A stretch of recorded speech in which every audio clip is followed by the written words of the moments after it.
Bom, vamos falar aqui de um caso bastante importante que nós estamos acompanhando. A Ouvidoria Nacional de Direitos Humanos do Ministério da Mulher, Família e Direitos Humanos pediu investigações sobre o aborto legal feito após o estupro de uma menina de 11 anos em Santa Catarina. O Ministério agora quer que os médicos que fizeram esse aborto sejam investigados. A gente vai falar sobre essa notícia, né, que causou aí bastante perplexidade, com o Ariel de Castro Alves, advogado, presidente do Grupo Tortura Nunca Mais São Paulo, especialista em direitos humanos pela PUC de São Paulo, membro do Instituto Nacional dos Direitos da Criança e do Adolescente e ex-conselheiro do CONAMA, o Conselho Nacional dos Direitos da Criança e do Adolescente. Olá, Ariel, bom dia, seja muito bem-vindo. Bom dia, Marilu, bom dia a todos os telespectadores da TVT, bom dia, Glauco, é um prazer falar com vocês.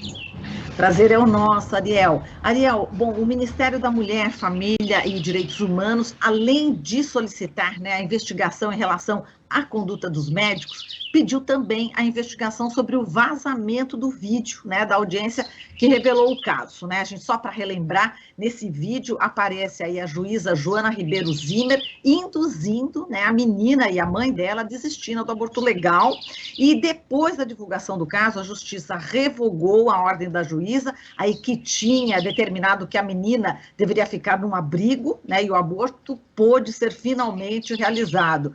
E esses pedidos de investigação, Ariel, na sua opinião, não violam aí os próprios direitos dessa criança aí que já sofreu tantos abusos sexuais e institucionais? Você considera também perseguição aos médicos que fizeram um aborto legal?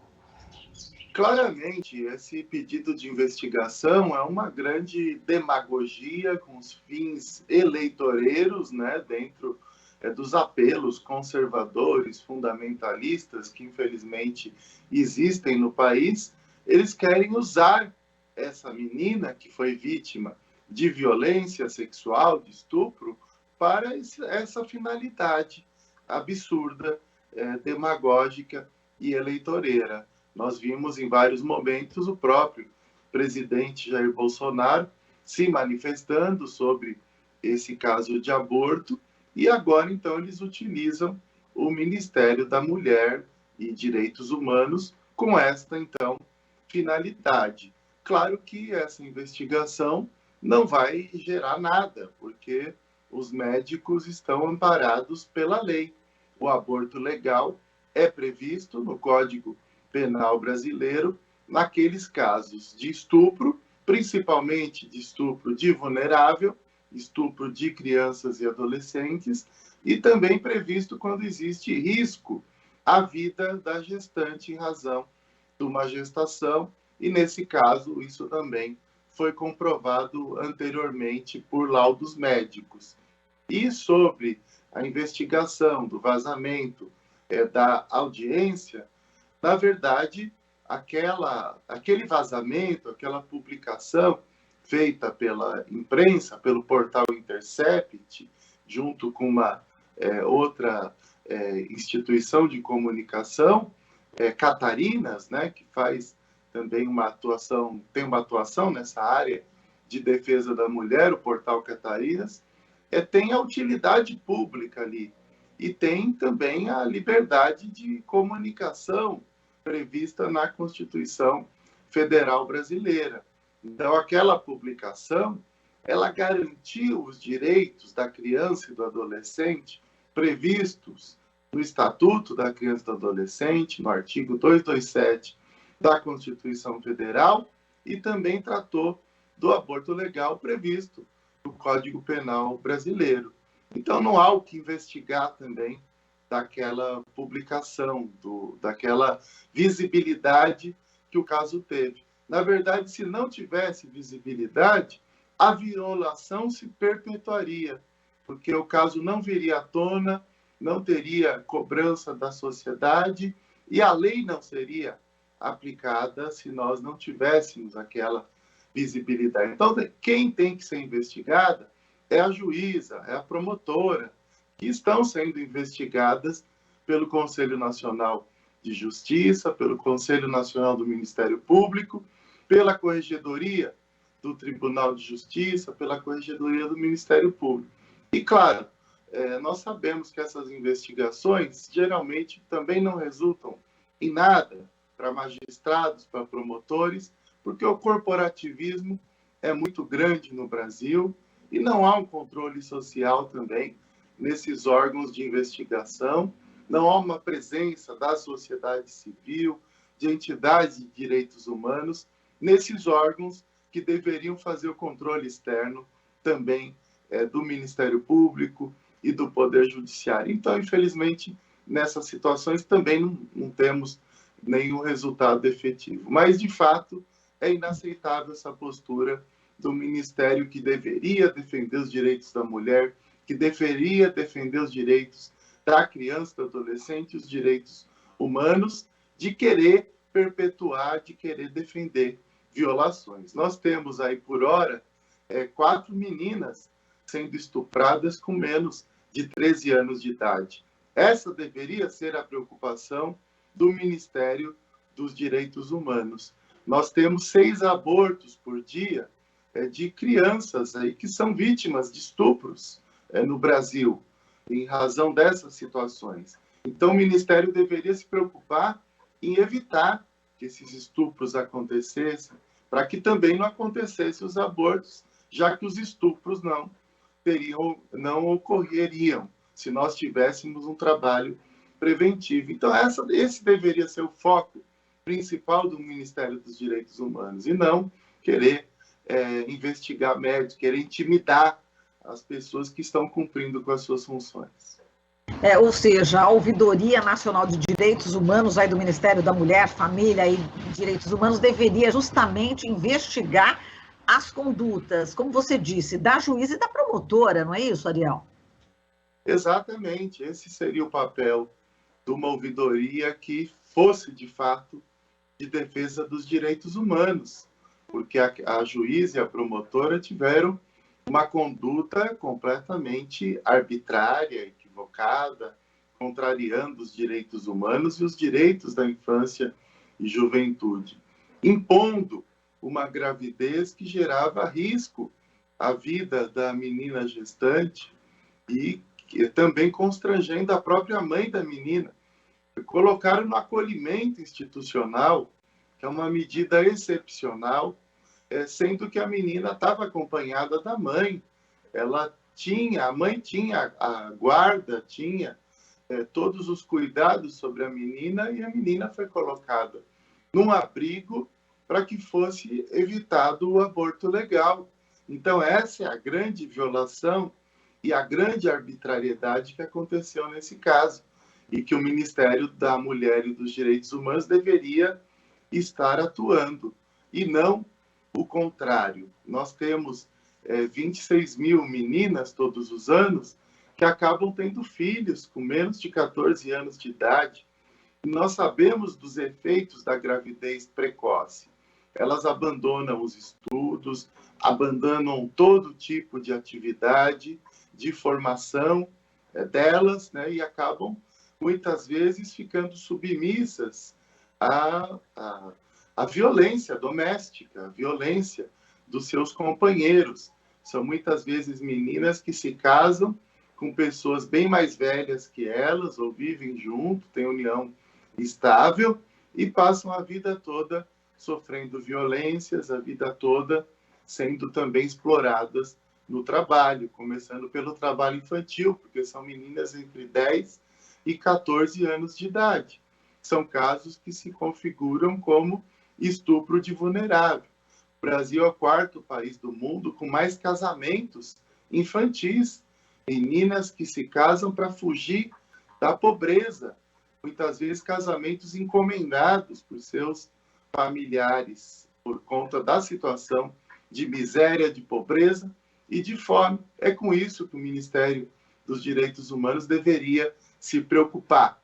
Aliás, eles cortaram em 30% o orçamento voltado à assistência da infância e da juventude no Brasil, agora que se comemora os 32 anos do Estatuto da Criança e do Adolescente. Não se comemora, na verdade, se lamenta que nós chegamos a 32 anos do Estatuto da Criança e do Adolescente com um corte de 30% do orçamento, segundo o INESC, que é o Instituto Nacional de Estudos Sociais e Econômicos, que analisa os orçamentos públicos. Aliás, no trabalho infantil, nós tivemos um corte de 95% do orçamento, mostrando que esse governo está desmontando a proteção da infância e da juventude. Tentaram acabar com o CONANDA só se manteve, o Conselho Nacional da Criança e do Adolescente, com uma liminar do STF por meio do ministro Barroso.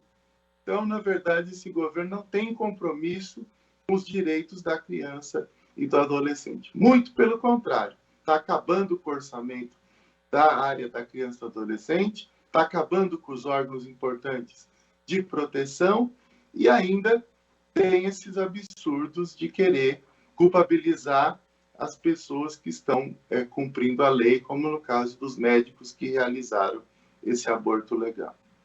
Sartori, a gente está praticamente há 12 minutos conversando. E a cada 17 minutos, uma garota, aí exatamente até 13 anos, ela sofre violência sexual no país. Então, até a gente terminar essa entrevista, uma criança já foi estuprada. Quer dizer, esse aí é um dado, né? Você já trouxe alguns dados aqui também, e esse faz parte de uns dados do Anuário Brasileiro de Segurança Pública, que foi divulgado pelo Fórum Brasileiro de Segurança Pública, onde mais de 30 mil meninas de até 13 anos foram vítimas de estupro, e de todos os estupros que acontecem no Brasil, 61% são menores de 14 anos. E a gente vê, né, a posição de ministros, né, de ministras que deveriam estar preocupadas, né, em relação a essa questão e acabam entrando por essa questão de investigação de médico, investigação do feto. Enfim, quer dizer, a gente está desprovido, né, totalmente nesse Brasil, né, de proteção à criança e ao adolescente, principalmente as meninas, né, que estão sofrendo estupro a cada 17 minutos no país, né, Ariel? Exatamente. Nós temos diariamente em torno de 107 casos de meninas que sofrem estupros, que sofrem violências sexuais no Brasil. Sem contar outros casos também de assédio sexual, de importunação sexual, e, de fato, nós precisamos de mecanismos de proteção. São Paulo, por exemplo, é o único estado do país que não tem delegacia de proteção da criança e do adolescente. Nós temos uma lei de 2017 que estabelece o sistema de garantia de direitos da criança vítima ou testemunha de violência, de autoria da deputada Maria do Rosário, que não tem sido implantada, que ela prevê a criação de centros integrados de atendimento, onde nos mesmos espaços vão ter delegacias de proteção da criança e do adolescente, varas especializadas também na violência doméstica e sexual contra crianças e adolescentes, e centros de atendimento psicossociais, para dar todo o atendimento psicológico e social às vítimas, e o atendimento de saúde também, que é fundamental nesses casos de violência sexual. Infelizmente, nós não temos esses centros integrados sendo implantados e nenhum esforço do governo federal para que isso aconteça.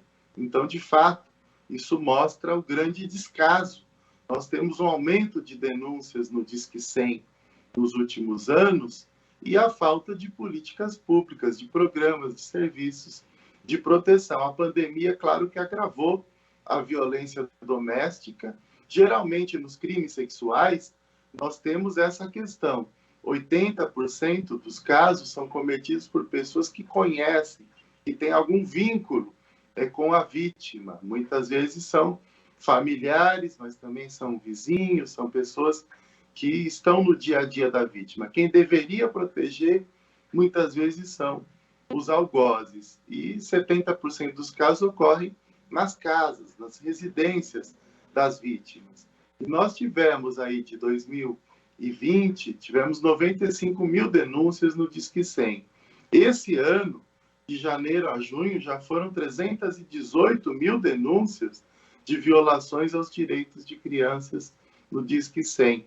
Então, aqueles casos que ficaram represados durante a pandemia estão aparecendo agora, com apoio da área da educação, com apoio da área social, para identificar e para trazer as denúncias sobre esses casos para que sejam apurados pelos órgãos de proteção. Exato. Bom, a gente vai encerrar agora a entrevista, Ariel, com mais uma notícia aqui, infelizmente, uma menina aí de 11 anos foi estuprada pelo padrasto, ou exatamente o que você acabou de falar, pessoas muito próximas à criança, né? E ela não sabe nem ler, nem escrever. O caso é Duque de Caxias, no Rio de Janeiro, a delegacia especializada de atendimento à mulher dessa cidade prendeu nesse domingo um homem suspeito exatamente de estuprar e manter a enteada de 11 anos em cárcere privado por pelo menos 2 anos. Né? Enfim, é um absurdo, e eu tenho aqui a notícia de que os vizinhos não viam a menina há já muito tempo, né? Há anos, só que eles viram ela saindo de casa com um bebê recém-nascido nos braços, entrando em uma ambulância do SAMU. Então, na realidade, houve complicações após o parto, né? Após esse estupro, e a menina teve ali em casa e depois foi remetida aí ao hospital. E, portanto, só encerro aqui a nossa conversa, que o nosso tempo está esgotado, Ariel, com essa lamentável notícia que você, enfim, só para também mostrar o que você acabou de falar, desses vínculos, né, próximos que estão exatamente envolvidos nessas questões de estupros. Ariel, muitíssimo obrigada, um forte abraço para você. Se quiser só falar, comentar rapidamente, em segundos, essa notícia, por favor, fique à vontade. Sim, de fato, a violência contra crianças e adolescentes é um dos grandes problemas do Brasil. Todos os dias, 20 crianças e adolescentes são assassinadas. Infelizmente, nós não podemos continuar aí mais convivendo com essas situações e precisamos todos estar atentos, combater esses casos. Não podemos nos omitir enquanto sociedade. Então, obrigado a você, um bom dia a você, abraços também a toda a equipe da TVT e a você. Bom dia. Muito obrigada, Ariel. Um grande abraço para você também. Muitíssimo obrigada. Falamos aqui com Ariel de Castro Alves, advogado, presidente do grupo Tortura Nunca Mais São Paulo, especialista em direitos humanos pela PUC de São Paulo, membro do Instituto Nacional dos Direitos da Criança e do Adolescente. Você está ouvindo Jornal Brasil Atual. As notícias que os outros não dão.